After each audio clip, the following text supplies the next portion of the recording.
This is Ryan Bozoff, How you doing? Dr. Ryan Bozoff, We're going to make a couple changes in your medication. Okay. a resident at the University Hospital in Birmingham, Alabama. As the sole surviving son of Alan and Lynn Bozoff, he is pulling double duty. His late brother Evan, his best friend, Evan the college baseball player, never made it to medical school. We thought we'd go to the same medical school and hopefully end up practicing in the same area together and have our kids grow up together and have the dream life. Evan called me on Wednesday, March 25th, right before lunch, and said he had a migraine. He had a horrible headache. The doctor said that he just has a little virus. We don't want to send him back to his dorm, so we're going to keep him overnight. They actually, on Evan's medical notes, ruled out meningitis. They dismissed it. I went and discharged her and went over all the stuff. Off on spring break, Ryan got an emergency phone message. Call your parents in critical care, now. My dad was crying on the phone, and I've never heard my dad cry in my whole life.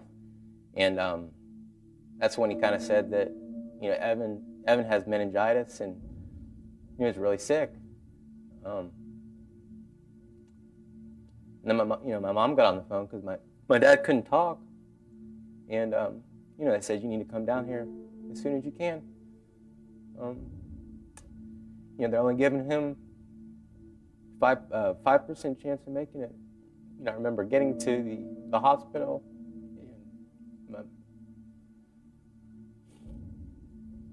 and my mother and father greeting me, and, they said, he doesn't look good. Are you sure you want to see him?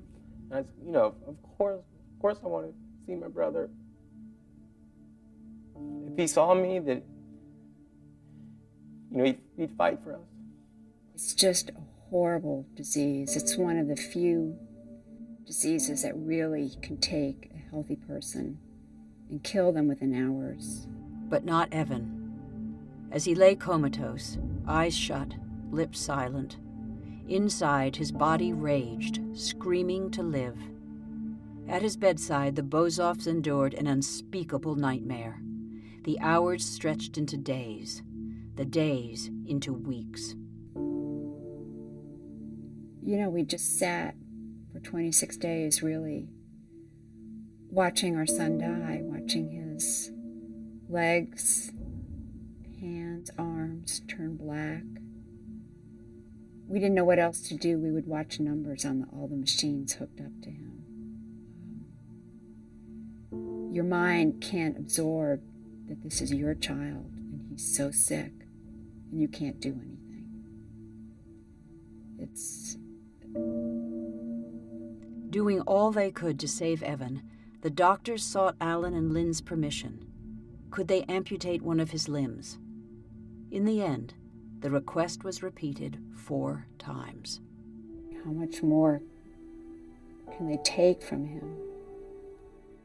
This disease is just so horrible. And to find out after your son died that he didn't need to die. Had the Bozoffs ever heard of meningitis? It turns out, yes, they had. Just once, a few years before. From Evan. Of all things, I remember when we were younger in high school, somebody in the state of Georgia had meningitis, and Evan was worried about it. He said, he asked our mother, is there any way that I can get this? And my mom said, no, this isn't something you need to worry about. As a parent, your job is to protect your children. And, I dismissed something. Think of my brother, Evan. Our son, get the vaccination. You don't want meningococcal meningitis.